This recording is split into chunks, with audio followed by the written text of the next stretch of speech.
গাড়ি ছিল, রানিং গাড়ি ছিল। আপনারা একটু বোঝার চেষ্টা করুন। আপনারা সামনাসামনি চলে এসেছে, রানিং গাড়ি ছিল, সামনাসামনি চলে এসেছে।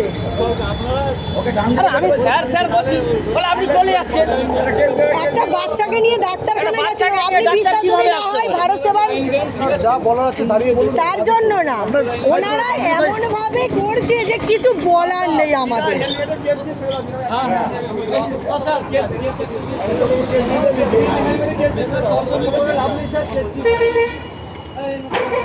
কারণ রানিং গাড়ি ছিল, সামনাসামনি এসে গেছে। বলছি তো দাঁড়াচ্ছি, আপনারাই তো বোঝার চেষ্টা করেন। তুমি প্রেসক্রিপশনটা দাও, প্রেসক্রিপশনটা দাও না।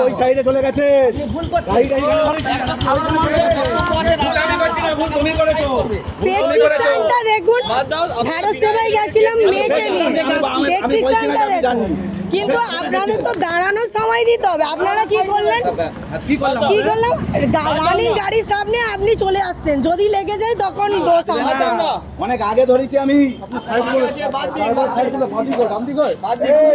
আমরা তো আসছি ওদিক দিয়ে, আসছি তো ওদিক দিয়ে।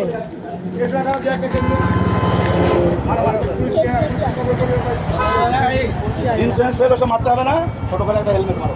ইন্স্যুরেন্স ফেল মারলে 10 টাকা মারতে হবে। আর যদি বেশি কায়দা করে ইন্স্যুরেন্স সমেত মেরে দেবো, 10 টাকা সমেত মারো।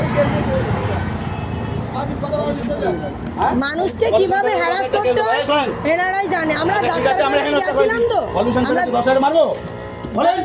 আমরা ডাক্তারখানায় গেছিলাম। আপনি গাড়িটাই রেখে দিন না, আমি চলে যাচ্ছি। কেন আপনি রেখে দিন মশাই? গাড়ি কেনার মতো পয়সা আমার পকেটে আছে। গাড়ি রেখে দিন। রানিং গাড়ি ছিল, ওনারা যেইভাবে সামনে এলো, লাগলেই বিপদের শেষ থাকতো না। গাড়ি রেখে দেন মানে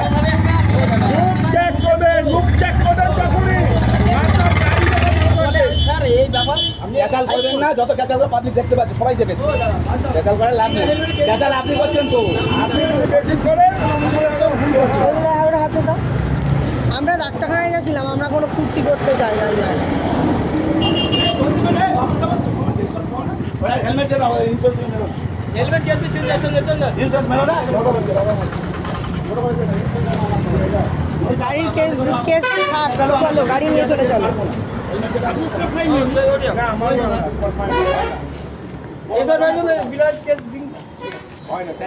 গাড়ি ঠিক করে রাখুন, একবারে ঠিক রাখবেন, তারপর আমার সঙ্গে চেঁচে যাবেন। তখনই চেঁচাবেন যখন আপনার লোককে থাকবে। দাদা বাদ দাও না। আরে আমি তো বাইরের ছেলে, এই আমার বাইরের ছেলে, আমি তো বাইরের ছেলে না। যখন আপনারা করেছেন আমি তো কিছু বলিনি। সে করুন, আপনি 1000 টাকা নেবেন তো? আমাদের কাছে এখন টাকা নেই। অনলাইনে হয়, একটু শিখুন, একটু পড়াশোনা করুন। আমি কি বলছি, আমাদের কাছে এখন টাকা নেই। ওই কেসের ওই কাগজটা নিয়ে চলো, পরে টাকা দেবো। আমাদের কাছে এখন টাকা নেই। 15 দিন সময় আছে আপনার, 15 দিনে অনলাইনে পেমেন্ট করতে। ঠিক আছে?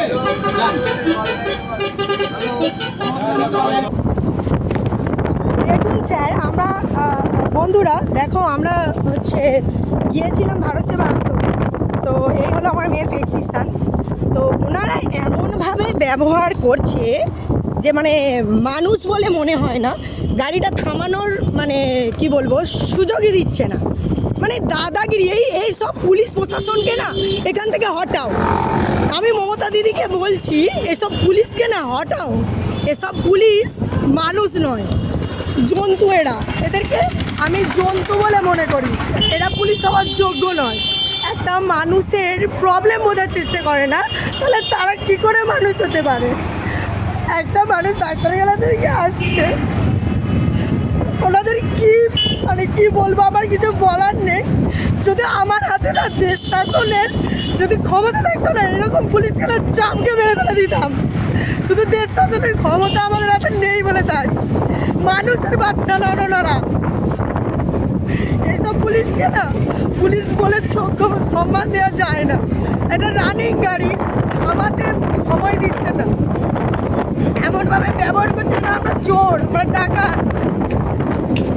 আমি মমতা মোদির কাছে আর অভিষেক ব্যানার্জির কাছে এটাই আর্জি চাইছি, এইরকম পুলিশের আগে ভালো করে শিক্ষা দেওয়া হোক, তারপর পুলিশ প্রশাসনকে রাস্তায় দাঁড় করানো হোক।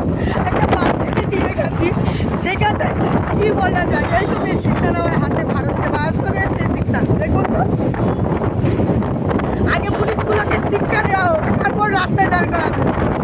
আমি মমতা ব্যানার্জির কাছে আর্জি চাইছি, অভিষেক ব্যানার্জির কাছে আর্জি চাইছি, আগে ভদ্রতা শিখুন, পুলিশগুলো ভদ্রতা শিখুন।